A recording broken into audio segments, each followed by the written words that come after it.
Hi friends, welcome to my channel. ಹೇಗಿದ್ದೀರಾ? ನಾನು ಇವತ್ತು ನೀರುಳ್ಳಿ ಸಾಂಬಾರು, ಈರುಳ್ಳಿ ಹೇಗೆ ಮಾಡೋದು ಎಂದು ತೋರಿಸಿಕೊಡುತ್ತೇನೆ. ಬೇರೆ ಯಾವ ಬೆರಕೆನೂ ಇಲ್ಲ ಇದಕ್ಕೆ, ಖಾಲಿ ಈರುಳ್ಳಿ. ಎಷ್ಟು ಚೆನ್ನಾಗಿರುತ್ತದೆ ಎಂದು ನೋಡಿ. ಇದಕ್ಕೆ ಇಷ್ಟು ಬೇಳೆ ಹಾಕಬೇಕು. ಒಂದು ಸಣ್ಣ ಬಟ್ಲಲ್ಲಿ ಅರಿಶಿನ ಮತ್ತು ತೆಂಗಿನ ಎಣ್ಣೆ, ನಿಮಗೆ ಬೇಕಾದ ಎಣ್ಣೆ.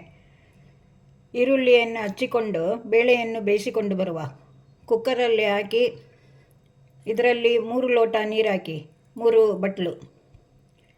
ಸ್ವಲ್ಪ ಅರಿಶಿನ, 1 ಸ್ಪೂನ್ ಎಣ್ಣೆ ಹಾಕಿ ಕುಕ್ಕರಲ್ಲಿಟ್ಟು 4 ವಿಷಲ್ ಕೂಗಿಸುವ. ಇದಕ್ಕೆ ಅರಿಶಿನ ಮತ್ತು ಎಣ್ಣೆ ಹಾಕ್ಕೊಂಡಾಗಿದೆ. ಎಣ್ಣೆ ಹಾಕೋದು ಬೇಳೆ ತುಂಬ ಬೇಗ ಬೇಯುತ್ತದೆ, ಹಾಗಾಗಿ ಅರಿಶಿನ ಮತ್ತು ಎಣ್ಣೆ ಹಾಕ್ಕೊಳ್ಳುತ್ತೇವೆ. ಈರುಳ್ಳಿ ತುಂಡುಗಳನ್ನು ದೊಡ್ಡ ದೊಡ್ಡ ತುಂಡು ಮಾಡಿಕೊಳ್ಳಿ, ಸಣ್ಣ ತುಂಡು ಮಾಡಬೇಡಿ. ಸಣ್ಣ ತುಂಡು ಮಾಡದೆ ಕದಡಿ ಹೋಗುತ್ತದೆ, ಬಾಯಿಗೆ ಸಿಕ್ಕಬೇಕು ಈರುಳ್ಳಿ. ನೋಡಿ, ಈ ರೀತಿ ದೊಡ್ಡ ದೊಡ್ಡ ತುಂಡು ಮಾಡಿಕೊಳ್ಳಿ. ತುಂಬ ಚೆನ್ನಾಗಿರುತ್ತದೆ ಈರುಳ್ಳಿ. ಕಣ್ಣಿಗೆ, ಕೂದಲಿಗೆ, ಆರೋಗ್ಯಕ್ಕೆ ತುಂಬ ಒಳ್ಳೆಯದು. ನೋಡಿ, ಈ ರೀತಿ ಮಾಡಿಕೊಳ್ಳಿ. ಇಷ್ಟು ದೊಡ್ಡದು ಇರಬೇಕು. ನಾನು 5 ಹಾಕ್ಕೊಂಡಿದ್ದೇನೆ. ನೀವು ತುಂಬ ಜನ ಜಾಸ್ತಿ ಇದ್ದರೆ ತುಂಬ ಸಹ ಹಾಕ್ಕೊಳ್ಬೋದು. ತುಂಬ ಚೆನ್ನಾಗಿರುತ್ತದೆ ಇದು.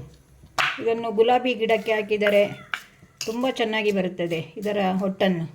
ಈಗ 2 ಚಮಚ ಎಣ್ಣೆ ಹಾಕಿಕೊಂಡು ಈರುಳ್ಳಿಯನ್ನು ಸ್ವಲ್ಪ ಹುರಿದುಕೊಳ್ಳುವ. ಇದು ಹಸಿ ವಾಸನೆ ಹೋಗಬೇಕು. ಸ್ವಲ್ಪ ಒಂದು 2 ನಿಮಿಷ ಅಷ್ಟೇ. 1.5 ಚಮಚ ಎಣ್ಣೆ ಹಾಕಿಕೊಂಡಿದ್ದೇನೆ. 1 ಚಮಚ ಕೊತ್ತಂಬರಿ, 1 ಚಮಚ ಉದ್ದಿನಬೇಳೆ ಹುರಿಯಬೇಕು. 6 ಒಣಮೆಣಸಿನಕಾಯಿ, 1 ಕಡ್ಡಿ ಕರಿಬೇವಿನ ಎಲೆ, ಇಷ್ಟು ಹುಳಿಸೆಹಣ್ಣು ಹಾಕ್ಕೊಳ್ಳಿ, ಇಷ್ಟು ಹಿಂಗು. ಇದು ಪರಿಮಳದ ಹಿಂಗು ತುಂಬ. ಎಲ್ಲ ಒಟ್ಟಿಗೆ ಹುರಿಯಿರಿ. ಈಗ ಲಾಸ್ಟಿಗೆ ಆಫ್ ಮಾಡಿದ ಮೇಲೆ ತೆಂಗಿನ ತುರಿಯನ್ನು ಹಾಕಿಕೊಂಡು ಬಿಡಿ. ಇದು ಆಯಿತು. ಈಗ ಆಫ್ ಮಾಡುವ.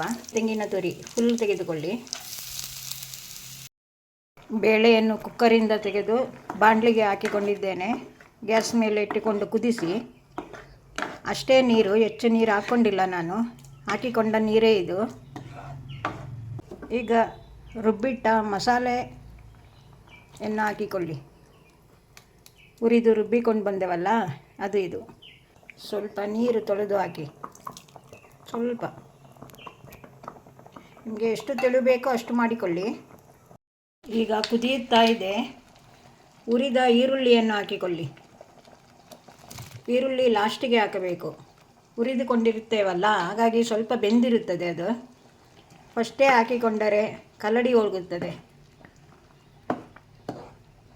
ನಮಗೆ ಹೋಳು ಸಿಗುವುದಿಲ್ಲ. ಹಾಗೆ ಇದು ಈಗ ತುಂಬ ದಪ್ಪ ಇದೆ. ಈಗ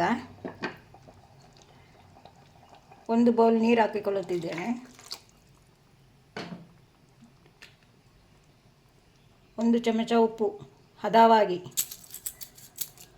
ಕೊತ್ತಂಬರಿ, ಉದ್ದಿನ ಬೇಳೆ ಇದೇ ಚಮಚದಲ್ಲಿ 1 ಚಮಚ ಹಾಕಿಕೊಂಡಿದ್ದೇನೆ. ಇಷ್ಟು ಬೆಲ್ಲ ಹಾಕಿಕೊಳ್ಳುತ್ತಿದ್ದೇನೆ. ನಿಮಗೆ ಬೇಕಾದರೆ ಹಾಕಿಕೊಳ್ಳಿ. ಉಪ್ಪು ಸಾಲದಿದ್ದರೆ ಹಾಕಿಕೊಳ್ಳಿ.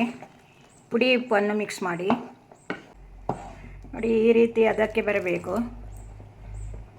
ಸ್ವಲ್ಪ ಬೇಕಾದರೆ ನೀರು ಹಾಕಿಕೊಳ್ಳಬಹುದು, ಸ್ವಲ್ಪ 6 ಚಮಚ. ಈಗ ಸಾಸಿವೆ, ಕರಿಬೇವಿನ ಎಲೆ, ಸ್ವಲ್ಪ ಹಿಂಗು ಪುಡಿ, ಒಗ್ಗರಣೆ ಕೊಡುವ ಪರಿಮಳಕ್ಕೆ. ಈಗ ಕುದಿಯುತ್ತಾ ಬಂದಿದೆ ನೋಡಿ, ಒಳ್ಳೆ ಪರಿಮಳ ಬರುತ್ತಾ ಉಂಟು ಈರುಳ್ಳಿದು.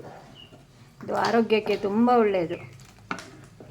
ಮನೆಯಲ್ಲಿ ತರಕಾರಿ ಮುಗಿದಿದ್ದರೆ ಈರುಳ್ಳಿ ಒಂದಿದ್ದರೆ ಸಾಕು, ಸಾಂಬಾರು ಮಾಡಬಹುದು. ಈಗ ಒಗ್ಗರಣೆ ಕೊಡುವ.